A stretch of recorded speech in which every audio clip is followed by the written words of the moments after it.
Welcome! In front of me I have MOBVOI TicWatch C2 Plus, and I'm gonna show you how to disconnect from the Wi-Fi network on this watch.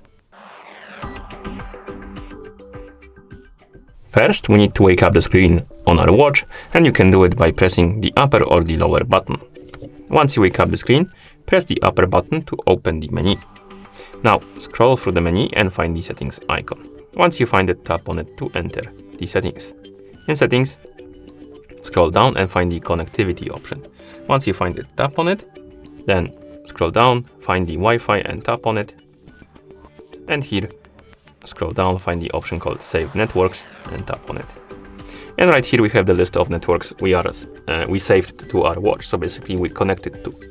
If you want to disconnect from the network, find it and then tap on the X button next to it and tap on the check mark to forget it and disconnect from that network. And once you're done, you can press the upper button to go back to watch face. And that's how you disconnect from the Wi-Fi network on this watch. Thank you for watching. If you found this video helpful, please consider subscribing to our channel and leaving the like on the video.